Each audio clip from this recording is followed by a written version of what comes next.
తాకట్లో ఉన్న బంగారాన్ని విడిపించి ఆ రోజున మార్కెట్ ధర కట్టి మిగిలిన డబ్బును మీకు అందిస్తుంది కొమ్మూరి గోల్డ్.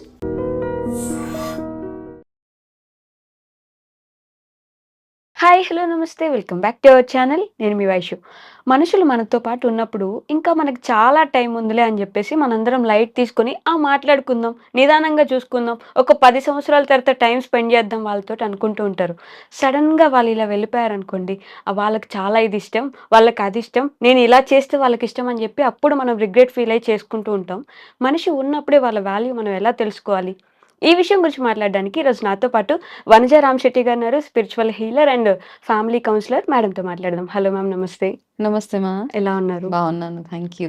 మ్యామ్, ఒక మనిషి మనతో ఉన్నప్పుడు అంటే నిజంగానే ఎవరు రేపు వెళ్ళిపోతారు అనే ఆలోచనతో ఉండరు కాబట్టి, ఉంది కదా మనకు చాలా టైము, ఒక 10 సంవత్సరాల తర్వాత మన ఇద్దరం ప్రశాంతంగా లైఫ్ స్పెండ్ చేద్దాం, ఇప్పుడు కష్టపడదాం, ఇప్పుడు ఫుల్ డే మనం ఆఫీసులకి వెళ్ళిపోయి స్ట్రెస్ తీసుకుని కష్టపడితే ఒక 10 ఇయర్స్ తర్వాత మన ఇద్దరం ఫ్రీగా హ్యాపీగా ఉండొచ్చు అనే ఉద్దేశంతో ఉంటారు అందరు. సడన్గా యాక్సిడెంట్ అయ్యో లేకపోతే హెల్త్ బాగాలేకుండా అయిపోతే అప్పుడు ఆ రిగ్రెట్ ఉండిపోతుంది వాళ్ళకి. ఏంటంటే మాట్లాడలేదు, నేను టైం ఇవ్వలేదు, వాళ్ళు అడిగినప్పుడు నేను చేయలేదు, సో ఇప్పుడు వాళ్ళకి నచ్చేది నేను ఇలా చేస్తాను అని అలా ఆలోచిస్తూ ఉంటారు. ఎలా మనం మనిషి ఉన్నప్పుడే వాళ్ళకి టైం ఇస్తూ వాళ్ళకి వాల్యూ ఇస్తూ మనం కూడా వాళ్ళతో పాటు ఆ లైఫ్ని ఎంజాయ్ చేయగలమంటారు? ఫస్ట్ థింగ్ అంటే ఇప్పుడు నువ్వు అడిగిన క్వశ్చన్కి అంతా ఒకటి willingness to hold the relationships. Okay. రెండోది టైం మేనేజ్మెంట్. ఈ రెండు మనకు ఉంటే గనక, ఇంగ్లీష్లో ఒక సేయింగ్ ఉంది, don't wait for the funeral to feel the love. Okay. So funeral ఎవరో చనిపోయినప్పుడు మనం వెళ్ళి పెద్దగా గోల్ చేసేసి ఏడ్ చేస్తాము. ఇంకా ఏం చేస్తామంటే వాళ్ళని ముందంతా సరిగ్గా చూసుకొని ఉండము. అవును. అది అబ్బాయిలు కానీ అమ్మాయిలు కానీ ఎనీ రిలేషన్షిప్లో, brother, siblings, who ever it is, వాళ్ళు చనిపోయినప్పుడు సడన్గా ఒక న్యూస్ రాగానే పరిగెడతాము, ఏడుస్తాము, వెళ్తాము, చాలా చాలా ఏడ్చేస్తాము. సో దాని తర్వాత ఏం చేస్తామంటే ఇంకా నెక్స్ట్ లెవెల్ ఏంటంటే, ఆ చనిపోయిన 10 డేస్ పీరియడ్ ఏదైతే ఉంటుందో, ఆ 10 డేస్లో ఎంత డిస్కషన్స్ ఉంటాయంటే, ఈరోజు భోజనాలు నా పేరు మీద పెట్టండి, నెక్స్ట్ డే నా పేరు మీద పెట్టండి, ఈ గిఫ్ట్లకి నేను డబ్బులు ఇస్తాను, పెద్ద కర్మకి స్వీట్ నేను కొనిస్తాను, ఇంకా ఆయనకు నచ్చింది పెట్టండి, ఆయనకు నచ్చింది పెట్టండి, థర్డ్ డే కర్మలకి నేను పైసలు ఇస్తాను. ఇట్లా రిలేటివ్స్ మధ్యలో అయ్యే డిస్కషన్స్ ఏవైతే ఉంటాయో, ఇట్స్ ఆల్ వెరీ అంటే చాలా చాలా డిస్టర్బింగ్గా ఉంటుంది. ఎందుకంటే ఆ మనిషి ఉన్నప్పుడు లేని వాల్యూ మనిషి వెళ్ళిపోయాక చూడ్డానికి ఆ మనిషి ఉండడు. సో ఎనీ డే మన మనిషి చనిపోయిన తర్వాత, అరే వాళ్ళు పలానా వాళ్ళు ఇట్లా పలానా ఐ లాస్ట్ మై మదర్, మా అమ్మ లేరు. ఓకే. మా అమ్మ లేనప్పుడు ఇప్పుడు ఎందుకు మాట్లాడుతున్నాను అంటే, ఏదో ఒక పాయింట్లో మా మమ్మీ ఏం చేసేవాళ్ళంటే, రోజు morning she knows my schedule. By 6:00 అంతా నేను ఆ టైం కల్లా లేచి 6:15 కల్లా నేను కాఫీ తాగేదాన్ని. మా మదర్ నుంచి కాల్ 6:20కి వచ్చేది నాకు. ఏమ్మా లేచావా, కాఫీ తాగావా, పిల్లలు ఏం చేస్తున్నారు? అయితే నేను అప్పుడు వర్క్ చేసేదాన్ని. అమ్మా, ఓకే ఓకే, కాఫీ తాగాను, పిల్లలు ఆల్ ఓకే, ఓకే బాయ్, నా కాన్వర్జేషన్ అంతే ఉండేది. తర్వాత మళ్ళీ ఎప్పుడైనా మాట్లాడేదాన్ని. అయితే పాపం మా అమ్మకి మార్నింగ్ లేచి నాకు ఇంకా ఏదైనా మాట్లాడాలనిపించేదేమో తనకి. Okay. I never asked her ఇంకా ఏమైనా మాట్లాడాలా. మామూలుగా నాకు అవసరమైనప్పుడు నేను ఫోన్ చేస్తే గంటలు గంటలు మాట్లాడతా. It's an open confession. Okay. And అవసరం ఉన్నప్పుడు వెళ్తాం, ఫంక్షన్స్ ఉన్నప్పుడు స్పెండ్ చేస్తాం మా మమ్మీతో, టైం అంతా ఉండేది. 2018లో మా మమ్మీ చనిపోయిన తర్వాత what I missed is that morning phone call. ఈ రోజుకి కూడా ఆ టైం అవ్వగానే చూసినప్పుడు వెయిట్ ఫర్ దట్ కాల్. ఆ గొంతు వినపడదు, ఆ కాల్ రాదు అన్న ఆ ఫీలింగ్ ఏదైతే ఉంటుందో. ఓకే. సో అలా అవన్నీ మిస్ అయిపోతాం.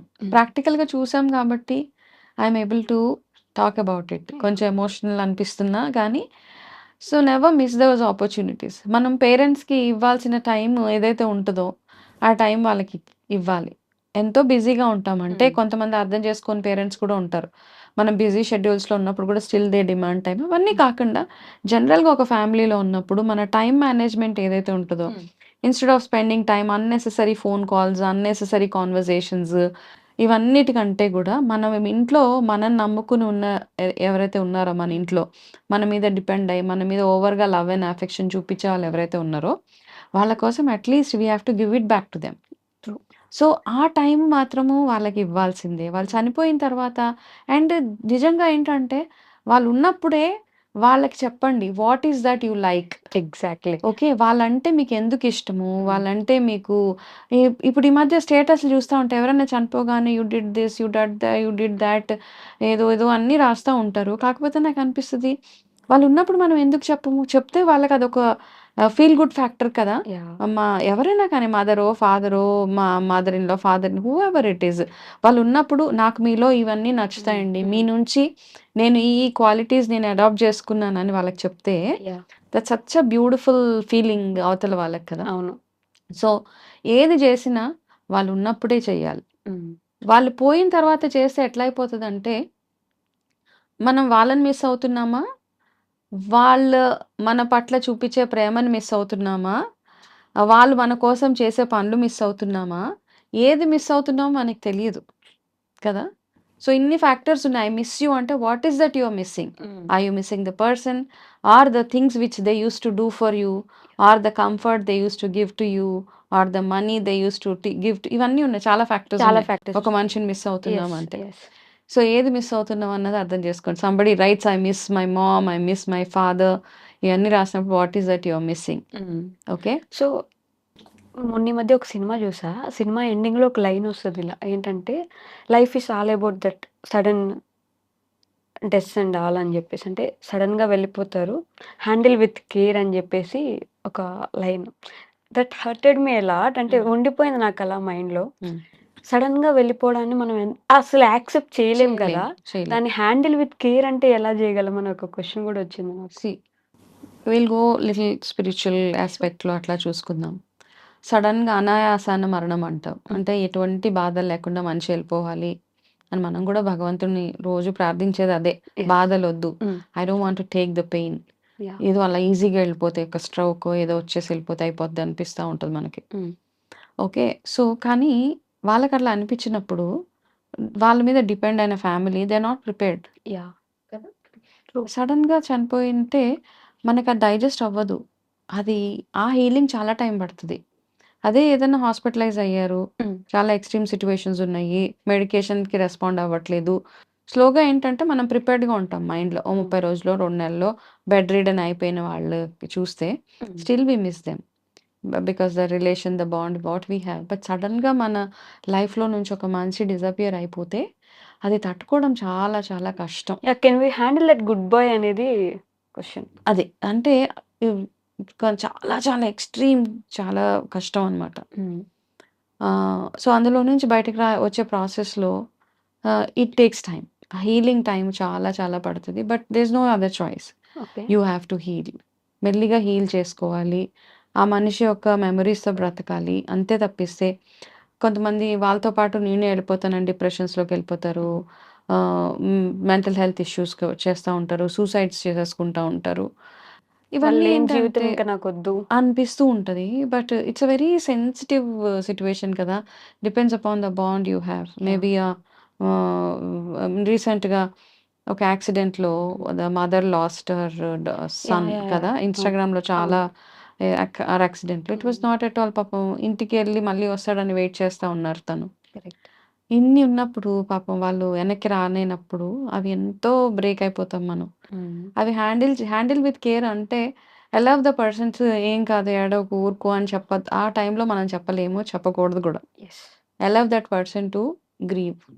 ఏడవనివ్వండి. ఆ మనసులో బాధ బయటికి పంపించేసే అండ్ అది లైఫ్ లాంగ్ అన్నమాట. రోజులు గడుస్తున్న కొద్దీ బాధ ఎక్కువైపోతానే ఉంటది. హ్మ్. అది. ఫర్ హౌ లాంగ్ అంటే మనం హీల్ అయ్యి ముందుకెళ్ళాలి గదా! We have to move on అంటారు. అంటే can we depends move upon on? It depends to person అమ్మా. ఓకే. ఎందుకంటే ఇప్పుడు కొంతమందికి నలుగురు పిల్లలుంటారు, ఐదుగురు పిల్లలుంటారు. అందులో ఒకళ్ళకి ఏదైనా అవుతే మిగతా ఉన్నారు కదా హ్మ్. రెస్పాన్సిబిలిటీ. యాహ్! లేదు కొంతమంది ఏంటంటే సరే ఎంత ఏదైనా గానీ నేను అన్నీ వదిలేసి ఒక పర్పస్ కోసం లివ్ జేస్తాను బ్రతుకు అని. ఇంకా ఆ లైఫ్‌లో వాళ్ళకి ఒక ఏంటంటే వైరాగ్యంలాగా వచ్చేస్తది వాళ్ళకి. So, they start living for a purpose. Okay. కొంతమంది ఆశ్రమాలకెళ్ళిపోతారు. లేకపోతే ఏదైనా గుడ్ చారిటీ అట్లాంటివి జేస్తా ఉంటారు. ఆర్ఫనేజెస్‌కి డొనేషన్స్ ఇచ్చేస్తా ఉంటారు. They choose something to get over the pain. Okay. So, అట్లాంటివేమైనా యాక్టివిటీస్ చేసుకొని, మీ ద్వారా ఒక 10 మంది ఉపయోగపడేలాగా చూసుకొని మెల్లిగా ఇట్ విల్ టేక్ టైం పట్టేస్తది. కాకపోతే స్లోగా మనము ఆ డైరెక్షన్‌లో నడవాలి. అంతేగాని ప్రాణం తీసేసుకోవడం ఎందుకంటే డెత్ చూసి వచ్చిన వాళ్ళకే అర్థమవుతది. హౌ ఇంపార్టెంట్ ఈజ్ లైఫ్ అన్నది.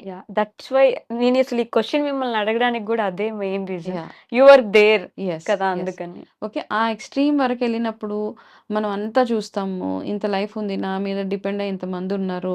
ఇంకా ఎన్నో ఆశలుంటాయి కదా! ప్రతి ఒక్కళ్ళకి. ఇంకా ఏదో చేయాలి.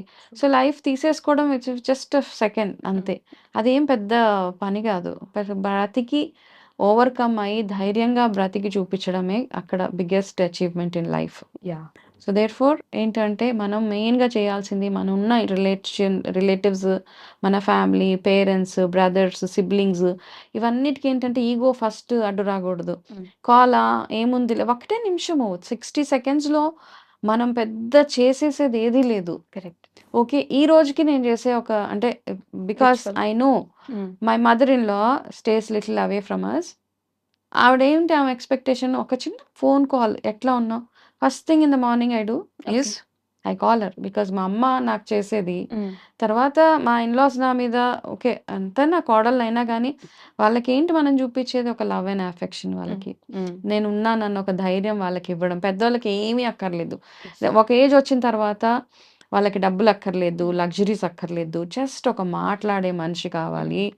వాళ్ళ బాధ వినే మనుషులు కావాలి. కొంతమంది పేరెంట్స్ కొంచెం ఇరిటేట్ చేసే పేరెంట్స్ అవన్నీ రకరకాలోళ్ళు వస్తా ఉంటారు. ఇట్లా మా ఫాదర్ ఇట్లా, మా మదర్ ఇట్లా మమ్మల్ని చాలా ట్రబుల్ చేస్తా ఉంటారు. చాలా బయాస్డ్‌గా ఉంటారు. ఓకే. అవన్నీ పక్కన పెట్టేస్తే ఓకే. ఎంతో కొంత అవన్నీ ఉన్నా మన ధర్మంగా మనకు కొన్ని రెస్పాన్సిబిలిటీస్ ఉంటాయి కదా! ఏంటి మహా అయితే ఒక 5 నిమిషాలు ఒక ఫోన్ కాల్ అంతే మనం పోగొట్టుకునేది. ఓకే. దాంట్లో మనం పెద్ద ఎస్టేట్ బిల్డ్ చేయము. ఏమీ లేదు. You are giving happiness to the other person. Yeah! అది మైండ్‌లో పెట్టుకొని యూ గివ్ అంతే. దట్ వాళ్ళు టైమ్. చనిపోయాక ఏమీ చేయొద్దు. మీ అత్తగారికి మీరు అప్రిసియేషన్ ఇవ్వాలంటే ఇప్పుడే ఇచ్చేయండి. మీ మదర్‌కి అప్రిసియేషన్ ఇవ్వాలంటే go tell this is what I like in you అనేసి. హూ ఎవర్ ఇట్ ఈస్ అందరికి. Yeah! Just before coming to the shoot నా ఇంట్లో నా మెయిడ్ ఉంటది. మొన్ననే ఒక మ్యారేజ్‌కెళ్ళొచ్చింది. జస్ట్ 2 డేస్ బ్యాక్ ఒక పెళ్ళికెళ్ళి ఓకే. వచ్చింది. నేను వద్దు ఎళ్ళొద్దు ఎన్ని లీవ్స్ తీసుకుంటావు అని గూడా అన్నాను. లేదండి నేనెళ్తాను. సరే ఎళ్ళమని చెప్పాను. వచ్చింది. She was happy. She came. అన్ని ఫోటోస్ అన్నీ చూపిచ్చింది. వాళ్ళ ఫ్యామిలీ ఫోటోసు అవన్నీ చూపిచ్చాక టుడే మార్నింగ్ వాళ్ళ own brother he died of heart stroke. Just now. అయ్యో! ఓకే. సో, ఇప్పుడు I was wow! Talking on a yeah! Call yeah! కదా! ఇప్పుడు ఇక్కడికొచ్చిన తర్వాత. సో, అంత సడెన్‌గా మనకి లైఫ్ గ్యారంటీయే లేదు. Her last memory was the good time she spent with the brother. Yeah! Okay. ఇప్పుడు అది ఇంకా బాధేస్తుంది తనకి. ఎంతైనా ఓన్ బ్రదర్. కాబట్టి చిన్న చిన్న ఫైట్స్ అవుతూ ఉంటాయి. డబ్బుల విషయాల్లో అవుతూ ఉంటాయి. అన్ని విషయాల్లో అవుతూ ఉంటాయి. ఏ రోజుకి ఆ రోజే. మనమేంటంటే ఇష్యూ టు ఇష్యూ చూడం. అవును. ఒక ప్రాబ్లమ్ వస్తే ఆ మనిషినే మనం జడ్జ్ చేసేస్తాము. ఎగ్జాక్ట్‌లీ. ఒక విషయంలో నాకు నీతోటి ఒక ఫైట్ వచ్చింది. ఆ విషయాన్నే సాల్వ్ చేసుకుంటా. దానికోసం నేను ఓవరాల్‌గా నువ్వు ఒక చెడ్డదానిగా నేను స్టాంప్ చేయలేను నేను. కదా! సో, ఆ మెచ్యూరిటీ మనకొస్తే మహా అయితే ఒక ఫోన్ కాల్ మీ ఫోన్‌లో ఎత్తరు. 2 సార్లో, 3 సార్లో చేసేయండి. మన ఈగో ఏమి అయిపోతూ ఈ రోజు తర్వాత అంటే మనం అందరం ఏమనుకుంటాం అంటే అందరూ నా గురించే మాట్లాడతారు. అందరూ నన్నే పట్టించుకుంటారు. ఎవరికీ అంత టైం లేదు. లేదు. మీ లైఫ్ మీదే. ట్రూ. మీ వెల్ బీయింగ్ మీదే. యాహ్! అంతే. Okay ma'am. Thank you so much. Most welcome.